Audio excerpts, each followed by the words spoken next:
For some of my beast hunter friends, I'm out scouting today. I think it's the 29th of January.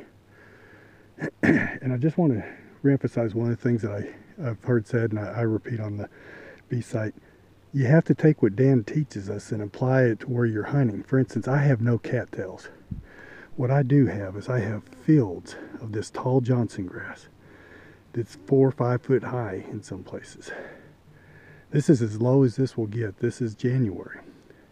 Now, one of the problems we have down here in Texas is the hogs just make trails all through this, so it's really hard to tell, if a buck's traveling or a hog or whatever. But one of the things Dan always says when hunting cattails is look for these isolated trees out in these big fields. Well, I found one right here. Let me walk around so the sun's not in here. Look at this little clump of trees out in the middle of nowhere. All right, and this just happens to be a locust tree, which we know the honey locust, the deer eat these pods. Only for a brief period of time, but it's a draw for them. It is a food source, especially when the others are gone. But you look for these little isolated trees. I don't have cattails, but I have weed fields. So now let's look around. And I already can see the bed. It's right here. Okay, there's no doubt in my mind this is a buck bed.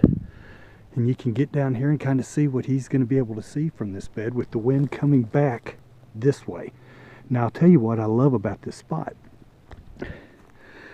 I found this spot because I was scouting right over here, and there's a small water hole. Very small. It's probably 10 yards across. It's about 1.5 foot deep. It might dry up. It might not. But that's over there. One thing I've always learned about a big buck, they tend to find their primary bedding near water, food, and cover. All three. The small factor we have here in Texas a lot of times is the water source. We have browse everywhere. And there's a huge wheat field right over here. But the water can get kind of scarce. So you got to think like a deer that's been alive 4 or 5 years. They've faced drought conditions and they have preferred bedding spots near these small water holes. So when you find these, what I then do, I don't hunt the water hole per se. That's too touchy. It's down in a kind of a draw and the wind's going to be circling and stuff down there swirling. What I do is I come to the predominant downwind side and then I look for within 200 yards of that water hole. I can almost always assure you there's going to be a bedding area. And there's no doubt in my mind I found it right here. Now, how would I hunt this? This is going to be tough for an evening hunt, strictly because the walk-in, the only access is way over here, about 1.5 miles away, or a very deep creek through all that. It's going to be very, very hard to get in here and hunt this when a buck would bed here. The buck's only going to bed here when the wind's blowing this way, so that pretty much rules out these woods here. There is a tree over here, but I'm telling you, getting to that tree through all that brush is going to be hard. I'm probably going to hunt this in the morning. I know a lot of people will say it's the wrong way to approach this, but man, I'm telling you, in certain circumstances, you just can't help it. So how would I hunt this?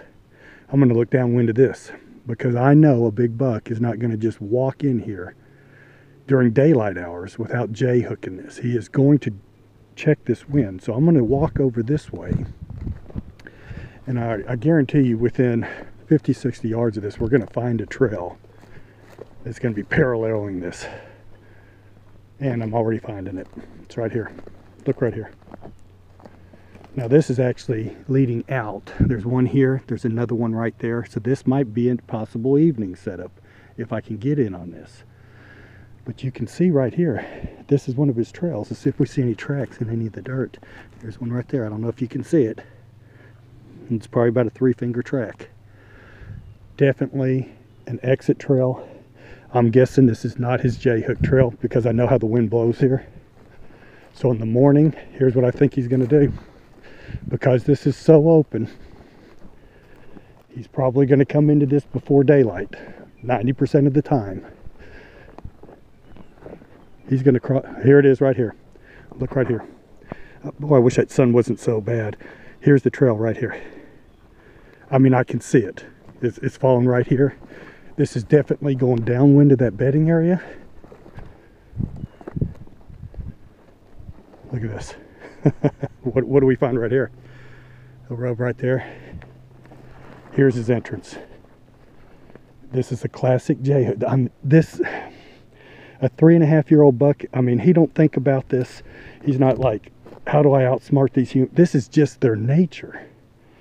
They've learned to rely on their nose, and they J-hook.